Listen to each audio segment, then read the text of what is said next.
ನಮಸ್ಕಾರ ವೀಕ್ಷಕರೇ, ನಾನು ರಾಜು ಉಸ್ತಾದ್. ನೇರ ಹೊಡೆತ ಹೆಸರಿನ ಸಮೂಹ ಜಾಲತಾಣಕ್ಕೆ ನಿಮಗೆ ಸ್ವಾಗತ.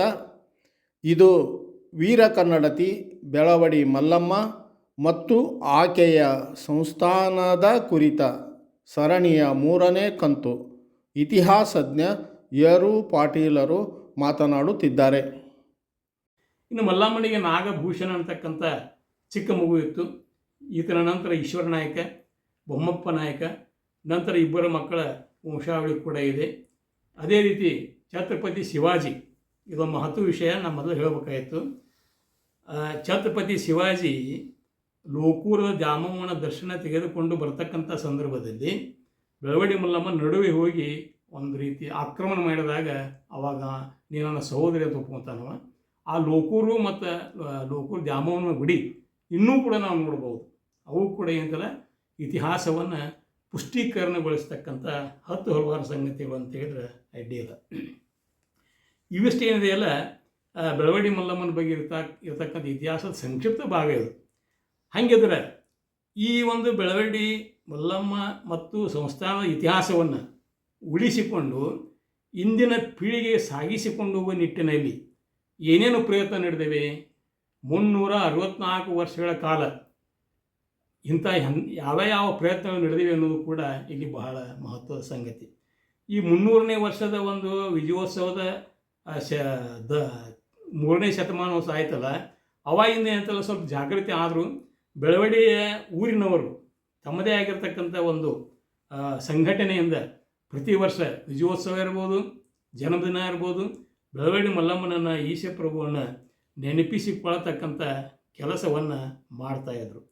ತದನಂತರ ಸರ್ಕಾರ ಅದು 2013ನೇ ಇಸ್ವಿಯಲ್ಲಿ ಸರ್ಕಾರದವರು ಈ ಒಂದು ಉತ್ಸವವನ್ನು ತಾವೇ ಮಾಡಲು ಆರಂಭ ಮಾಡಿದರು. ಅವ್ರಿಗೆ 11 ವರ್ಷ ಆಯ್ತು ರೀ. ಬೆಳವಡಿ ಉತ್ಸವ ಆರಂಭ ಆಗಿ 13 ವರ್ಷದಿಂದ ಚಲೋ ಆಯಿತು. ಅಲ್ಲಿಂದ ಏನಂತ ಉತ್ಸವದ ಸಂದರ್ಭದಲ್ಲಿ ದಿನಪತ್ರಿಕೆಗಳಲ್ಲಿ, ದೂರದರ್ಶನದಲ್ಲಿ, ಜನರ ಬಾಯಿಗಳಲ್ಲಿ ಸಾಕಷ್ಟು ಸಾಹಿತ್ಯ ಹೀಗೆ ಬರೋದರಿಂದ ಬೆಳವಡಿ ಮಲ್ಲಮ್ಮ ಯಾರು, ಏನು, ಎಂತು, ಅವ್ರ ಶೌರ್ಯ ಏನು, ಸಾಹಸ ಏನು ಅಂತಕ್ಕಂಥ ಹಲವಾರು ಸಂಗತಿಗಳು ಬೆಳಕಿಗೆ ಬರೋದಕ್ಕೆ ಸಾಧ್ಯ ಆಯಿತು. ಅದೇ ರೀತಿ ಬೆಳವಡಿ ಒಂದು ಆಯಕಟ್ಟಿನ ಜಾಗದಲ್ಲಿ ವೃತ್ತದಲ್ಲಿ ಒಂದು ಚಿಕ್ಕ ಮೂರ್ತಿ ಇತ್ತು ಬೆಳವಡಿ ಮಲ್ಲಮ್ಮಂದು. ಈಗ ಸುಮಾರು 2 ವರ್ಷದಿಂದ ಒಂದು ದೊಡ್ಡ ಮೂರ್ತಿಯನ್ನು ಮಾಡಿದರು. ಎಲ್ಲ ಬೆಳವಡಿಯ ಗ್ರಾಮಸ್ಥರ ತಮ್ಮ ಒಂದು ಪ್ರಯತ್ನದಿಂದ ಮಾಡಿದರು. ಈ ಹಿನ್ನೆಲೆಯಲ್ಲಿ ಬೆಳವಡಿ ಎಲ್ಲ ಗ್ರಾಮಸ್ಥರಿಗೂ ಕೂಡ ನಾವು ಕೃತಜ್ಞತೆಗಳನ್ನು ಸಲ್ಲಿಸಲೇಬೇಕು. ಅದೇ ರೀತಿ ಇತ್ತೀಚೆಗೆ ಸಾಕಷ್ಟು ಕೃತಿಗಳು ಕೂಡ ಬರ್ತಾ ಇವೆ. ಮಲ್ಲಮ್ಮನ ಒಂದು ಸಾಹಸ ಶೌರ್ಯ ಬೆಳಕಿಗೆ ಬರ್ತಾ ಇದೆ ಅನ್ನೋದು ಬಹಳ ಮುಖ್ಯವಾಗಿರ್ತಕ್ಕಂಥ ಸಂಗತಿ. ಹಾಗಿದ್ರೆ ಇತಿಹಾಸ ಆಯ್ತು, ಚರಿತ್ರೆಯನ್ನು ಬೆಳಕಿಗೆ ತರುವಲ್ಲಿ ಪ್ರಯತ್ನ ಏನಾಯ್ತು, ಮುಂದೇನು ಅಂತಕ್ಕಂಥ ಮಹತ್ವದ ಪ್ರಶ್ನೆಯಲ್ಲಿ ಬರ್ತಾ ಇದೆ. ಮುಂದೇನು, ಇನ್ನೂ ಕೆಲಸ ಭಾಳ ನಾವು ಏನು ಮಾಡಬೇಕು, ಬೆಳವಡಿ ಮಲ್ಲಮ್ಮನ ಅಭಿವೃದ್ಧಿ ಪ್ರಾಧಿಕಾರ ಮಾಡಬೇಕು ಅಂತಕ್ಕಂಥ ಒಂದು ಬೇಡಿಕೆ ಬೆಳವಡಿ ಗ್ರಾಮಸ್ಥರಿಂದ ನನಗೆ ತಿಳಿದ ಮಟ್ಟಿಗೆ ಜಿಲ್ಲಾಧಿಕಾರಿಗಳ ಕಚೇರಿಯಲ್ಲಿ ಬಾಕಿ ಇದೆ. ಅದರ ಬಗ್ಗೆ ಪ್ರಯತ್ನ ಮಾಡಬೇಕು. ಈ ಪ್ರಾಧಿಕಾರ ರಚನೆ ಆಗಿದ್ದೇ ಖರೆ, ಆದರೆ ಬೆಳವಡಿಯನ್ನು ಸಮಗ್ರವಾಗಿ ಅಭಿವೃದ್ಧಿ ಮಾಡೋದಕ್ಕೆ ಸಾಧ್ಯ ಅನ್ನೋದು ನನ್ನ ಒಂದು ಅನಿಸಿಕೆ. ಅದೇ ರೀತಿ ಪಠ್ಯ ಪುಸ್ತಕದಲ್ಲಿ ಬೆಳವಡಿ ಮಲ್ಲಮ್ಮನ ಸಾಹಸ ಶೌರ್ಯ ಬರಬೇಕು. ಅಂದಾಗ ವಿದ್ಯಾರ್ಥಿಗಳಿಗೆ ಮಾತ್ರ ಈ ಒಂದು ಶೌರ್ಯ ಮತ್ತು ಸಾಹಸದ ಸಂಗತಿ ತಿಳಿದಾಗ ಮಲ್ಲಮ್ಮನ ಒಂದು ಚರಿತ್ರೆ ಬೆಳಕಿಗೆ ಬರೋದಕ್ಕೆ ಸಾಧ್ಯ. ಇದಕ್ಕೆ ಈಗಾಗಲೇ ಒಂದು ಪ್ರಯತ್ನವನ್ನು ಕೂಡ ನಾನು ಮಾಡಿದ್ದೇನೆ. ರಾಣಿ ಚೆನ್ನಮ್ಮ ವಿಶ್ವವಿದ್ಯಾಲಯದ BCom 2ನೇ ತರಗತಿಗೆ ಬೆಳವಡಿ ಮಲ್ಲಮ್ಮನ ಬಗ್ಗೆ ಒಂದು ಪಾಠವನ್ನು ಕೂಡ ಹಾಕಿದರು. ಅದು ನಾನೇ ಬರೆದೀನಿ ಅನ್ನೋದು ಕೂಡ ನಾನು ಭಾಳ ಖುಷಿ ತರತಕ್ಕಂಥ ಸಂಗತಿ. ಇನ್ನು ಅದೇ ರೀತಿಯಾಗಿ ಬೆಳವಡಿ ಮಲ್ಲಮ್ಮ ಹುಟ್ಟಿದ್ದು, ಬಾಲ್ಯ, ಅವ್ರು ಬೆಳೆದದ್ದು, ಸಾಹಸ, ಯುದ್ಧ, ಮದುವೆ, ಇವೆಲ್ಲವುಗಳ ಒಂದು ರಾಕ್ ಗಾರ್ಡನ್ ಶಿಲ್ಪವನ್ನು ಮಾಡುವ ಮುಖಾಂತರ ಈ ಒಂದು ಚರಿತ್ರೆಯನ್ನು ಪ್ರಸಕ್ತ ಪೀಳಿಗೆಗೆ ಬೆಳಕಿಗೆ ತರತಕ್ಕಂಥ ವಿಷಯವನ್ನು ಕೂಡ ಬಹಳ ಮಹತ್ವದ ಸಂಗತಿ ಅಂತ ನಾನು ಮಾಡ್ತಾ ಇದ್ದೇನೆ. ಅದೇ ರೀತಿ ರಾಣಿ ಚೆನ್ನಮ್ಮ ವಿಶ್ವವಿದ್ಯಾಲಯದಲ್ಲಿ ಬೆಳವಡಿ ಮಲ್ಲಮ್ಮ ಅಧ್ಯಯನ ಪೀಠ ಸ್ಥಾಪನೆ ಆಗಬೇಕು ಅಂತಕ್ಕಂಥ ವಿಷಯ ಈಗಾಗಲೇ ನಾವು ಪ್ರಸ್ತಾವನೆಯನ್ನು ಕಳಿಸಿದ್ದೀವಿ. ಅದನ್ನು ಈಗ ಸುಮಾರು ಒಂದು 10 ವರ್ಷದ ಹಿಂದೆ ಕಳಿಸಿರಬಹುದು. ಅದು ಕೂಡ ಸರ್ಕಾರದ ಮಟ್ಟದಲ್ಲಿ ನೆನೆಗುದಿಗೆ ಬಿದ್ದಿದೆ. ಅದು ಕೂಡ ಆಗಿದ್ದಾದ್ರೆ ಈ ಬೆಳವಡಿ ಮಲ್ಲಮ್ಮನ ಬಗ್ಗೆ ಸಮಗ್ರವಾಗಿರ್ತಕ್ಕಂಥ ಅಧ್ಯಯನವನ್ನು ಮಾಡೋದಕ್ಕೆ ಸಾಧ್ಯ. ಅದೇ ರೀತಿ ಉತ್ಸವ ಈ ಪ್ರತಿ ವರ್ಷ ಏನು ಮಾಡ್ತಾರೆ, ಫೆಬ್ರವರಿ 28, 29 ಅಥವಾ 29 28 ಅಥವಾ ಮಾರ್ಚ್ ಒಂದು ಈ ರೀತಿ 2 ದಿವಸ ಉತ್ಸವ ಮಾಡ್ತಾರಲ್ಲ, ಆ ಉತ್ಸವ ಆ ಸಂದರ್ಭದಲ್ಲಿ ತಿಂಗಳುಗಟ್ಟಲೆ ಇಡೀ ಜಿಲ್ಲೆಯಲ್ಲಿ ವಿಚಾರ ಸಂಕಿರಣಗಳು ಏರ್ಪಾಡಾಗವು. ಅವಾಗ ಏನಂತಾರೆ ಬೆಳವಣಿಗೆ ಯಾರು ಅನ್ನೋದು ಗೊತ್ತಾಕೈತಿ. ಇನ್ನು ವಿಚಾರ ಸಂಕಿರಣಕ್ಕೆ ಜನ ಕೊಡೋದಿಲ್ಲ, ಇದೊಂದು ದೊಡ್ಡ ದುರಂತ. ಅದಕ್ಕೆ ಏನಾರು ಮಾಡಿ ಅಂತಲ್ಲ ವಿಚಾರ ಸಂಕಿರಣಕ್ಕೆ ಜನ ಕೊಡ್ತಕ್ಕಂಥ ವ್ಯವಸ್ಥೆಯನ್ನು ಕೂಡ ಮಾಡಬೇಕು. ಇನ್ನು ವಿಶೇಷವಾಗಿ ನಾನು ನೇರ ಹೊಡೆತದ ಈ ಕೆಲಸದ ಒಂದು ಶ್ಲಾಘನೆಯನ್ನು ಕೂಡ ಮಾಡ್ತಾ ಇದ್ದೆ. ಯಾಕಂತಂದರೆ ಇವತ್ತು ವಿದ್ಯುನ್ಮಾನ ಮಾಧ್ಯಮ ಅನ್ನೋದು ಬಹಳ ಮಹತ್ವದ ಸಂಗತಿ. ಪತ್ರಿಕೆಗಳನ್ನ ಬಂದಿದೆ, ಪುಸ್ತಕಗಳು ಬಂದವ, ಅದೇ ರೀತಿ ಸಾಕಷ್ಟು ಸಾಹಿತ್ಯ ಕೂಡ ಬಂದಿದೆ, ನಾಟಕಗಳು ಬಂದಿರ್ಬೋದು. ಆದರೆ ಇವತ್ತು ಏನಂತೀವಿ ಭಾಳ ವೇಗದ ಯುಗ ಇದು, ವೇಗದ ಜಗತ್ತು. ವೇಗದ ಜಗತ್ತಿನಲ್ಲಿ ಏನು ಮಾಡ್ತಾರೆ, ಮೊಬೈಲ್ ತೊಗೊತಾರೆ, ನೋಡ್ತಾರೆ, ಮತ್ತು ಮೊಬೈಲ್ ಬಂದ್ ಮಾಡ್ತಾರೆ, ಅಷ್ಟೇ ಸಾಕೋದು. ಈ ಒಂದು ಹಿನ್ನೆಲೆಯಲ್ಲಿ ತಾವೇನಿದು ನೇರ ಹೊಡೆತದಿಂದ ಈ ಬೆಳವಡಿ ಮಲ್ಲಮ್ಮನ ಚರಿತ್ರೆಯನ್ನು ಬೆಳಕಿಗೆ ತರಲು ನೀವು ಪ್ರಯತ್ನ ಮಾಡ್ತಾ ಇದ್ದೀರಲ್ಲ, ನಿಜವಾಗಲೂ ನಿಮಗೆ ನಾನು ಬೆಳವಡಿ ಗ್ರಾಮಸ್ಥರ ಪರವಾಗಿ, ಬೆಳವಡಿ ಮಲ್ಲಮ್ಮನ ಪರವಾಗಿ, ಮುಖ್ಯವಾಗಿ ವೈಯಕ್ತಿಕವಾಗಿ ನಾನು ಹೃತ್ಪೂರ್ವಕವಾದಂಥ ವಂದನೆಗಳನ್ನು ಸಲ್ಲಿಸ್ತಾ ಇದ್ದೇನೆ. ಈಗ ಬೆಳವಡಿ ಮಲ್ಲಮ್ಮನ ಸಂಸ್ಥಾನಕ್ಕೆ ಸಂಬಂಧಪಟ್ಟಿರ್ತಕ್ಕಂಥ ಅರಸರ ಬಗ್ಗೆ ಒಂದು ಮಾತನ್ನು ಹೇಳೋದು ಬಹಳ ಮಹತ್ವದ ವಿಷಯ ಅಂತ ನಾನು ಭಾವಿಸ್ತಾ ಇದ್ದೆ. ಇಲ್ಲಿ ಬೆಳವಡಿಯಲ್ಲಿ ಧರ್ಮನಂದನದಿಂದ ಹಿಡ್ಕೊಂಡು ನಂದನ ಅನ್ನತಕ್ಕಂಥ ರಾಜನನ್ನು ಹಿಡ್ಕೊಂಡು ಕೊನೆಯ ವಂಶಸ್ಥನಾಗಿರ್ತಕ್ಕಂಥ ಬೊಮ್ಮಪ್ಪ ನಾಯಕನವರೆಗೆ ಒಟ್ಟು 31 ಅರಸರು ಬೆಳವಡಿ ಸಂಸ್ಥಾನವನ್ನು ಆಳಿದರು. ಈ 31 ಪೈಕಿ ಅರಸರ ಪೈಕಿ ಚಂದ್ರಶೇಖರ ಅಂತಕ್ಕಂಥ ಹೆಸರಿನವರು 6 ಜನ ಅರಸರು ಆಳಿದರು ಅನ್ನೋದು ಬಹಳ ಮುಖ್ಯವಾಗಿರತಕ್ಕಂಥ ಸಂಗತಿ. ಈ ಚಂದ್ರಶೇಖರ ಅರಸರ ಪೈಕಿ 27ನೇ ಅರಸನಾಗಿರ್ತಕ್ಕಂಥ ಚಂದ್ರಶೇಖರ, ಈತ ಬೆಳವಡಿ ಮಲ್ಲಮ್ಮನ ಮಾವ, ಅಂದರೆ ಈಶ ಪ್ರಭುವಿನ ತಂದೆ ಅನ್ನೋದು ಇಲ್ಲಿ ಬಹಳ ಮುಖ್ಯವಾಗಿರತಕ್ಕಂಥ ಸಂಗತಿ.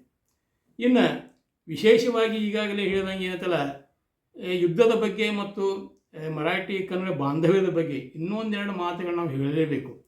ಯುದ್ಧ ತನ್ನದೇ ಆಗಿರತಕ್ಕಂಥ ಭೀಕರತೆಯನ್ನು ತಲುಪಿದಂಥ ಸಂದರ್ಭದಲ್ಲಿ ಛತ್ರಪತಿ ಶಿವಾಜಿ ತನ್ನ ಶಿಬಿರದಲ್ಲಿ ಚಿಂತಾಕ್ರಾಂತನಾಗಿ ಕುಳಿತಿರ್ತಾನೆ. ಆಗ ಬೆಳವಡಿಯಲ್ಲಿರ್ತಕ್ಕಂಥ ಒಬ್ಬ ನಟ, ಅಂದರೆ ಒಬ್ಬ ಸಾಮಾನ್ಯ ವ್ಯಕ್ತಿ, ಈ ದೊಡ್ಡಾಟ ಸಣ್ಣದ ಪಾತ್ರ ಮಾಡ್ತಾರಲ್ಲ ಅಂಥ ವ್ಯಕ್ತಿ ಏನು ಮಾಡ್ತಾನೆ, ಒಂದು ಯೋಜನೆ ಮಾಡ್ತಾನೆ. ನಾವು ಶಾಂತಯ್ಯ ಅಂತ ಹೇಳ್ತಾರೆ. ಅವೇನು ವಿಚಾರ ಮಾಡ್ತಾನೆ ಅಂತಂದ್ರೆ, ನೆಟ್ಟಗೆ ಶಿವಾಜಿ ಶಿಬಿರಕ್ಕೆ ಹೋಗಿ ಭೇಟಿಯಾಗಿ ಒಂದು ಮಾತು ಹೇಳ್ತಾನೆ. ಅವಾಗ ಶಿವಾಜಿ ಭಾಳ ಚಿಂತಾಕ್ರಾಂತನಾಗಿ ಭಾಳ ಯೋಚನೆ ಮಾಡ್ಕೊತ ಕುಂತಾಗ, ನೀ ಯಾರಪ್ಪ ಅಂತ ಕೇಳ್ತಾನೆ. ಅವಾಗ ಶಾಂತಯ್ಯ ಹೇಳ್ತಾನೆ, ನೋಡ್ರಿ ಶಿವಾಜಿಯವರೇ, ನೀವು ತುಳಜಾ ಭವಾನಿ ಭಕ್ತರು ಅನ್ನೋದು ನನಗೆ ಗೊತ್ತೈತೆ. ತುಳಜಾದೇವಿ, ಭವಾನಿ ದೇವಿ ಮತ್ತು ಇನ್ನಿತರ ಮಹಾಪುರುಷರ ಒಂದು ಆಶೀರ್ವಾದ ಬೆಂಬಲದಿಂದ ನೀವು ಮುಂದೆ ಬಂದಿದ್ದು ನನಗೆ ಗೊತ್ತು. ಆಗ ನೀವೊಂದು ತಪ್ಪು ಮಾಡಿರಿ ಅಂತ ಹೇಳ್ತಾನೆ. ಅವ ಶಿವಾಜಿ ಆಶ್ಚರ್ಯಕತ್ತೆ, ನಾನು ನೋಡ್ರಿ ಛತ್ರಪತಿ, ನನ್ನ ಮುಂದೆ ಒಬ್ಬ ಸಾಮಾನ್ಯ ಮನುಷ್ಯ ತಪ್ಪಾಕತ್ತೆ ಅಂತ ಹೇಳ್ತಾನೆ, ನಿಮ್ಮ ಕಡೆ ಏನೋ ಸತ್ಯ ಇರಬೇಕು ಅಂತ ವಿಚಾರ ಮಾಡ್ತಾನೆ. ಏನಪ್ಪ ತಪ್ಪು ಅಂತ ಹೇಳ್ತಾನೆ. ಅವಾಗ ಅವನು ಹೇಳ್ತಾನೆ, ನೋಡ್ರಿ ಭವಾನಿ ದೇವಿ ಕೇವಲ ತುಳಜಾಪುರದಲ್ಲಿಲ್ಲ, ಬೇರೆ ಬೇರೆ ಹೆಸರಿನಿಂದ ಬೇರೆ ಬೇರೆ ಊರಿನಲ್ಲಿ ತಮ್ಗೆ ಗೊತ್ತೈತೆ, ಸಾಕಷ್ಟು ಯುದ್ಧ ಮಾಡಿರಿ, ಸಾಕಷ್ಟು ಪ್ರಾಂತಗಳನ್ನ ಗೆದ್ಕೊಂಡ್ರಿ, ಎಲ್ಲ ಕಡೆ ಅಡ್ಡಾಡ್ರಿ ನೀವು. ಬೇರೆ ಬೇರೆ ಹೆಸರಿನಿಂದ ಬೇರೆ ಬೇರೆ ಪ್ರಾಂತಗಳಲ್ಲೂ ಕೂಡ ಭವಾನಿ ತನ್ನ ಹೆಸರಿನ ದೇವಸ್ಥಾನಗಳನ್ನು ಹೊಂದಿದ್ದಾಳೆ ಅಂತ ಹೇಳ್ತಾನೆ. ಅವ ಶಿವಾಜಿಗೆ ಆಶ್ಚರ್ಯಕ್ಕೈತೆ, ಹಂಗೆ ಸಮೀಪ ಯಾರು?